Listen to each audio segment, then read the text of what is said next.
If you haven't heard, Konami recently re-released the first 3 Metal Gear Solid games, plus some other ones that I'm not going to talk about as much, on modern platforms lately. And the reception has been pretty cold, with every individual port getting a Steam review score of mixed. Ouch. A dud! But why is this? And is it really that bad? Well, yes and no. Very committal, Punchy. Good one. Okay, but it depends on the game. This video mainly intends to focus on the reaction to Metal Gear Solid 1 in particular, because I found the reaction to this one to be the most strange, but I will discuss 2 and 3 as well. My personal review of these ports, to throw that out as a baseline for this video, is that they are unambitious but serviceable. There's a good back-of-the-box quote for Konami. They're entirely serviceable ways to play these games. They're not especially good ports though, there are definitely problems which we will discuss, but ultimately, the games work without fuss, which is kind of the bare minimum, but it does at least achieve that. And yet, if you believe the reaction, you'd be led to believe these are barely functional disasters, when if viewed more impartially, the work here is no worse than, say, Square's re-releases of the PS1 Final Fantasy games, or something like the Disney Afternoon Collection, or indeed the previous Metal Gear HD Collection. And these releases were not met with nearly the same level of scorn. I think this is worth talking about because I found the discourse about these ports to be a little frustrating, with contradictory statements about what Konami supposedly should or should not have done with these releases, and it's worth looking at for its implications on future retro re-releases, the problems they have to overcome, and how it shows people, despite what they claim, don't seem to really want game preservation. So let's get into it. Problem 1. Remake Brain Rot. So like I said, let's focus on Metal Gear Solid 1 for now. A lot of the Steam reviews here would seem to indicate people were expecting some kind of remastering work, like redone textures or something, including one professional reviewer that lamented Konami for not taking the time to sharpen up the game for a modern audience. Some people still seem to have been expecting a full-on remake if comments like this about how look at Capcom has handled the recent Resident Evil games is any indication, which I find incredibly weird since things like the Resident Evil 2 and 4 remakes are completely different games with the same name. These releases are not game preservation, or ports, or anything. The fact that discourse has eroded so significantly that people can no longer make meaningful and honest distinctions between re-releases of old games, and just literally completely different games with the same name as an old one, is worrying. This is to say nothing of the fact Konami did actually try to remake Metal Gear Solid 1 once already, and fans are still mixed on that. There's no nice way to say this, so I won't try. I feel like a lot of people bought this release without actually looking at it at all, because there was absolutely no reason to think prior to release that this version was anything more than a re-release of a PS1 game. Every piece of preview footage and information indicated exactly that. In fact, here's a quote from a press release. The Metal Gear Solid Master Collection Volume 1 features ports of the original games as they were in their original releases, now available on modern consoles, PC and Nintendo Switch. These games have not been retouched as they are the same as the originals. Literally, that could not be any more clear. They aimed to deliver a PS1 game. Unrelatedly, it is very funny that Switch is listed separately from modern consoles here. Ever the wise guys, Konami. And that's exactly what this version is. A PS1 game. Not a remake, not a remaster, a port of a PS1 game. The weirdest kinds of reviews left on this port are the people who seem to have invented their own idea of what this release was and have then chosen to become mad when it wasn't that, when even the most cursory effort to view preview footage or just looking at the screenshots on the store page would have disabused them of that notion. This is, for better and worse, literally just a PS1 game. Nothing more and nothing less, and I actually think that's a good thing, by and large. On some level, I think the biggest crime of this release was just its title. I think if this was released under the title Metal Gear Solid PS1 Classic Edition or something, the reaction may not have been nearly as hostile.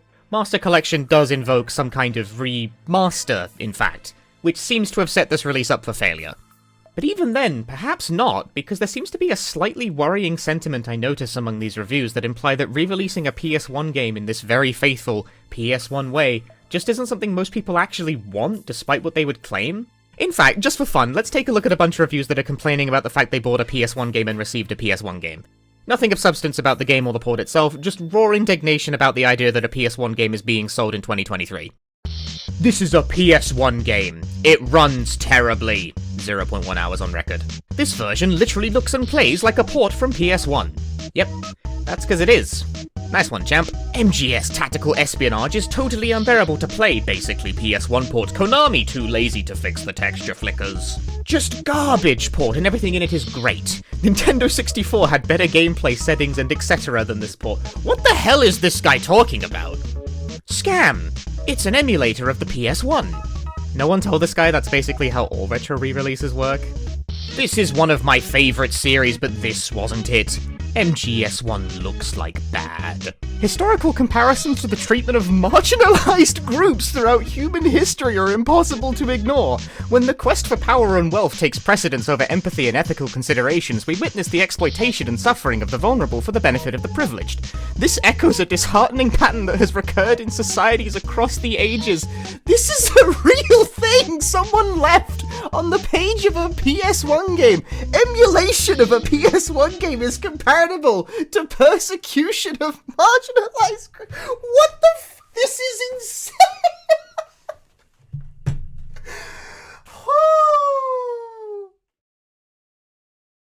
It seems that most people were only going to be happy with a native port rather than emulation of the original, and that's dicey. Suffice it to say, but the original source code of Metal Gear Solid 1 is very likely long gone, and the original attempt at porting the game to PC that you can still get from GOG wasn't especially good, which leaves the only option to essentially rebuild the whole game from scratch.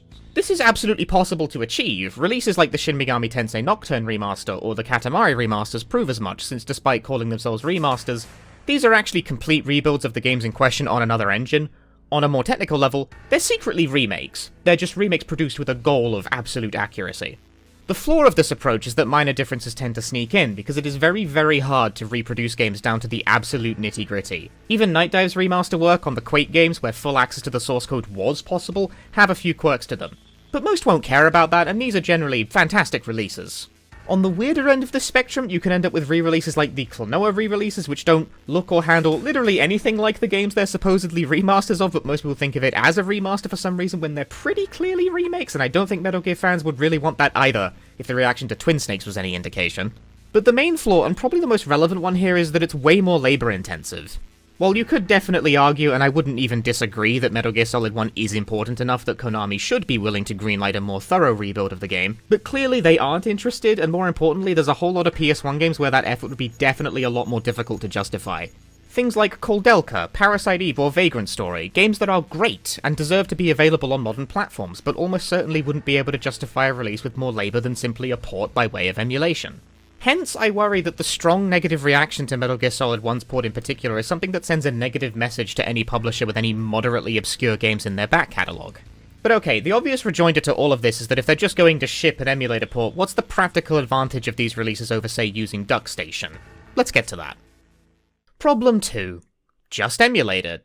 Well, to immediately answer the previous question, the most practical use case is for console gamers who don't generally have the option to just emulate when they want to play a retro game, and it is a bit myopic to completely discount that as a valid use case for these ports. Those people do exist. But for those of us on PC, well, little, to be blunt. I will not sit here and lie and say the Master Collection Metal Gear Solid 1 has any especially practical advantages over emulating the corresponding game in DuckStation. There's a lack of even fairly basic options, like an ability to choose the size of the window the game is being played in. Not even resolution upscaling, just the screen size itself. Controller options are pretty thin on the ground, and the package is presented pretty confusingly. A lot of the reviews complain about the game running poorly, or the ROM being poorly optimized, since you could replace the word optimization in an average gamer review with the fairies and it'd make about as much sense. And I've found no real truth to this, and there are two explanations for this. One is that some of these people are very likely Europeans booting the PAL versions of the game by mistakes, and selecting English UK or any European language option will do that, and the PAL version does indeed run like crap. But that's not an issue with the port, that's just what PAL retro games were like. You have to go out of your way to download either the American or Japanese language packs to have access to the 60Hz version of the game, which, while it is nice to have all the regional variants in one place, it is super confusing for most people. This definitely needed to be communicated better, because not everyone is a turbo dork who understands the whole 50Hz, 60Hz things on old games. Loath as I am to center the world on Americans, even I probably would have just swallowed my pride and made the NTSC version the default here. It's another example of how I think the biggest issue with this release isn't its actual content, it's how it presents itself. The second explanation is, frankly, I just think a lot of people are collectively deluded about how well PS1 games actually ran. PS1 games are notorious for bad performance on native hardware. They didn't give a single damn about dropping to 10 FPS when things get busy in the scene. In that comparison, the Master Collection version is no worse than, and possibly even slightly better than the original hardware. People collectively just not being that familiar or accommodating for the often surprisingly terrible performance of original PS1 games. Although saying the Master Collection runs it possibly a little better isn't saying much, since any emulator would also run smoother than the hardware, but I digress. The PAL NTSC thing is absolutely an issue and really ought to be addressed among other problems. My personal request would be the ability to remove the bilinear filtering, because I like my pixels nice and chunky. The question I want to sincerely pose to you watching this right now is that even after establishing that as an emulator-driven port it's definitely got its problems, was it ever going to be better than DuckStation though? And really be honest about this with yourself. Sure, it would have been nice if the collection included the ability to do things like bump the internal rendering resolution. Even I think it's a bit weird you can't do that. A little bump to the base resolution surely seems like a fairly reasonable request. But even if that had been included, it wouldn't actually make the collection better than emulating, it would simply bring it into parity. If you're someone who is more than comfortable tweaking resolution and render settings in an emulator, then I have to wonder what Konami could possibly have done to even please you here, other than the simple convenience of the package. And some nice touches, like this screen where you can create fake save data for the Psycho Mantis fight. It's even got little save icons and everything. Absolutely adorable. I filled mine full of Silent Hill data. Given that the mission statement seems to have been to preserve the original PS1 game as faithfully as possible, there are valid artistic reasons too for not giving the player the ability to do things like, say, run the game in 16:9, widescreen hacks being a very common perk of emulation. The original game was rendered in 4:3, and while it is indeed possible to force 16:9 in emulation, the highly cinematic-inspired presentation of the game causes 16:9 to reveal things not intended to be seen clearly.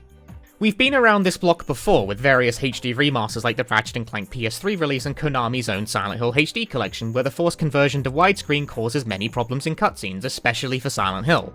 In fact, the Silent Hill HD collection caught a lot of flack for this. And not undeservedly too, because that port was quite bad. You could argue these should at least be available as options for players, but I would like to posit that the standards for a commercial release and unofficial emulation are very different. When you force a game to run at 4K widescreen on an emulator, people are a lot more patient and forgiving of things looking a little wrong due to the fact that you have intentionally gone out of your way to modify the original. On a commercial release, people will expect such features to work flawlessly, which is deeply unreasonable because they don't work flawlessly even on unofficial emulation.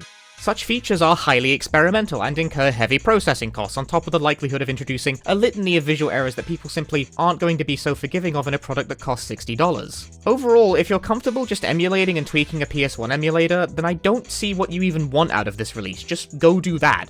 It isn't actually very meaningful or helpful to just point to DuckStation and ask, why is it not like that? People make a lot of hay online about game preservation, but it becomes a lot more understandable why the industry doesn't really take that seriously when this is the reaction you get for actually just putting out a PS1 game basically totally unaltered. Do you guys actually want these old games preserved or not? Because this is it. This is game preservation right here. It's not Twin Snakes, it's not Resident Evil 2 Remake where it's a completely different game with the same name. It's this. Raw-ass PS1 gaming. I don't not get the desire for remakes, because hell, I'm almost certainly going to play that Metal Gear Solid 3 remake when it comes out, but at the same time, full-on remakes are not an adequate substitute for the originals. Or at least it isn't for me. I'm a bit less convinced the general public sees it quite the same way, given Capcom substituted the sublime original Resident Evil 2 for a more mainstream third-person shooter-style game, and nobody really seems to care. And look, I know people like this remake, its quality isn't actually the point. It's the fact that this replaced the original in Capcom's catalogue. You cannot buy the original Resident Evil 2 anymore. Or 3 for that matter. It's kind of almost the exact opposite of game preservation really, it borders on game erasure. But let me digress on this before this tangent gets even longer. Furthermore, I'm a bit harder pressed to accept that it's unreasonable on face value to charge for emulated ports at all. Saying, but you could just emulate it for free, has the same general energy as saying, well, you could just pirate it, about any PC release. Like, yeah, you could. You could totally do that. It's not actually a very helpful or reasonable way of framing it, though. Now, I would like to quickly diffuse the anger that statement may have just caused with the following. I am not anti-emulation. I personally am not overly concerned about the ethical dimension of just pirating a game by using an emulator. That's absolutely none of my business. I do, in fact, use emulation on this channel all the time, mainly to play American PS1 games since the American retro market is absolutely out of goddamn control these days. What the hell are you guys doing over there? Emulation is extremely important for game preservation, and its existence is a massive net positive for the accessibility of older titles given the absolutely dire state of game preservation in the modern game industry. But I think we're all adults enough here to admit that when most of us use an emulator, it's probably to play a game we don't or can't get a hold of. I know we're all meant to insist on the idea that emulation is not synonymous with piracy, but realistically, that's like 95% of the appeal, isn't it? This doesn't make it unethical to emulate, please don't misunderstand. I'm not calling you or anyone in particular a bad person or dirty pirate for emulating a 20-year-old PS1 game without paying. I do not care that much. Too many games slip through the cracks of time, left to rot by the dire state of modern game preservation for that to be a reasonable stance to have. But that dire state does become a lot more understandable when you take into account this kind of negative reception one seems to receive for anything less than a full rebuild of a game. I do find this particularly inconsistent with the growing sentiment you see on the internet that game companies willfully neglect game preservation. The internet has been fuming for like a year over the time Jim Ryan said something like, "Why would anyone want to play these old games?" about PS1 games. But this kind of reaction does show where he was coming from. Can you blame them? Nobody wants to pay for emulation, but people say they want these old games available, and there aren't many ways to meaningfully interact with that dichotomy as an IP holder. But this only really applies because PS1 emulation is, relatively speaking, fairly solid. What about when it simply isn't? Problem 3. When emulation doesn't cut it. Let's shift our focus now to examine Metal Gear Solid 2 and 3, which unlike Metal Gear Solid 1 are actually native PC ports, this time of the Bluepoint HD collection versions rather than emulating the PS2 originals. This makes it even weirder that they're presented alongside Metal Gear Solid 1 as part of the same collection, since these are not emulated and aren't even the same kind of port, adding to the overall confusion of the package. It also makes the plainness of these ports much more apparent, since they lack even pretty basic PC game functionality like a windowed mode or any options for full screen resolution customization. Something that is just very weird not to have on PC. It runs an exclusive full screen and will always stretch itself to your monitor size, so if you're rocking any kind of non-standard monitor like an ultra-wide, it'll just look like stretch crap. I do want to stress that I also think this isn't up to a modern standard at all as a PC port before anyone yells at me. This is in fact pretty weak. Like at least 1080p guys, surely we can manage this much. As an aside, I'm just using my stream footage for this part of the video, so pardon the webcam in the corner. This being said, I've also heard Just Emulated as the panacea for this one, and that's a lot shakier for PS2 games like this, because as much as people seem to want you to believe, PS2 and especially PS3 emulation, if the suggestion is to emulate the HD collection, just isn't as good or as stable as anyone posting like that wants you to believe. To say little of the fact that PS3 emulation is kind of a pain in the ass on a basic UX level at the moment. 360 emulation also exists, but I think even people who are really into emulation would concede that it is super hit and miss right now. I don't want to get too deep in the weeds on this because PS2 and PS3 emulation is very subject to works on my computer type posting, and there are people who have managed to play on either without much issue. I am absolutely 100% sure I will get comments like, "I was able to complete Metal Gear Solid 3 just fine on PCSX2. Which, yeah, good for you, but for most people the Master Collection version is a much safer bet. My personal anecdotal experience with PS2 emulation in specific is that I've never ran into any show-stopping, game-ruining bugs, but my time has always been characterized by a lot of visual issues and minor glitches, and Metal Gear Solid 2 was absolutely not an exception to this. Don't get me wrong, it's completable on emulation on most PC configurations and far from unplayable, but that's a pretty modest claim. If the best thing I can really say about emulating is that you can finish the game, then that's not much of an improvement over the Master Collection. Again, people are a lot more patient with weird visual errors and other bugs on emulation than they are of commercial releases. You need to be very willing to troubleshoot and tweak settings on the fly to get the best out of this, something that a lot of people, not unjustifiably, cannot be arsed with. It's not particularly hard to find accounts of people having crashing issues with these games on emulation from fairly recently too. Meanwhile, Digital Foundry did a write-up on emulating Metal Gear Solid 4 on PS3 emulation about a year ago, and while they were eventually able to get it going at 4K 60fps, Digital Foundry, doing their usual due diligence, notes that it was a giant pain in the ass, wasn't super consistent performance-wise, and took an extremely powerful computer to pull it off at all. Noting extremely saliently, there isn't the same kind of quality assurance that there is from a fully curated release by the platform holder. This is something of a recurring issue with the discourse surrounding ports of old retro games. People love pointing to 4K 60fps mega upscale YouTube videos of emulation or mods and go, "Look, see? It should be like that!" When those videos don't tend to actually represent a real thing that you or I could play, not without being willing to put up with a lot of bugs and oddities at least. Nice though they may look in the very carefully selected YouTube uploads and screenshots, these features are once again experimental and often unstable. Looking at a 4K emulator video for 5 minutes and going, "See? It's so simple, why don't they just do that?" is a really weird and disingenuous way to approach a re-release, and I have no idea who it actually benefits to behave like that. If it was that simple, why don't you just go do that? But people aren't. They're here, instead, complaining about the Master Collection, so clearly it isn't that simple. This weird collective insistence that emulation is a lot more robust than it actually is presents a pretty frustrating situation for a developer trying to release a port like this. What can you be expected to do if people are going to compare your release to an ideal product they have invented in their head that doesn't even exist in reality? Even PS1 emulation, which I will admit, generally pretty stable, is far from perfect. Anecdotally, I was trying to play Kuldelka's Japanese version the other day, and it managed to crash Duck Station no less than 5 times over the course of the playthrough. Only the Japanese version does this, I have no idea why. Honestly kinda weird. I digress. I don't know what the incentive set is for PC gamers to pretend that hobbyist emulation is in a better state than it actually is. PS2 and PS3 emulation have definitely come a long way in the past few years, no doubt about that. PS3 emulation in particular I would classify as better than you would expect. But if you step back from the wonder of Tokyo Jungle being largely playable on PC and actually assess the particulars, it's not a flawless one-size-fits-all solution. It's just not there yet, and it probably won't be for a good few years. Related tangent, you see this a lot of Switch emulation as well. Evangelists for that would have you believe it's basically perfect and there is no reason to own a Switch. But in actual reality, Switch emulation is like a 50-50 coin flip on whether or not it'll even boot the game in question, let alone run it particularly well. No idea why people act like that, it's really weird. Anyway, in light of that, there's a pretty compelling, if somewhat sad, argument to be made that the Master Collection presents the best versions of 2 and 3 currently available, since the previous attempt at porting 2 was bad, and 3 was never ported at all. They're pretty unambitious ports, but they're stable, and they have relatively few bugs from my playthroughs.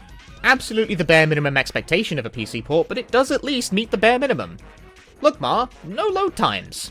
Inspiring, I'm sure. Problem 4. Why all this? So this is all well and good, but what actually is my thrust? Why do I give a crap? Like I said, I also do not think these ports are especially good, really. I hope I've been fairly clear throughout this video that my point isn't, these releases are perfect, actually, and you should all pay the $60 and shut up, because it's not. That's not my point. These ports are, at best, mediocre, and more fixes and care were desperately needed here.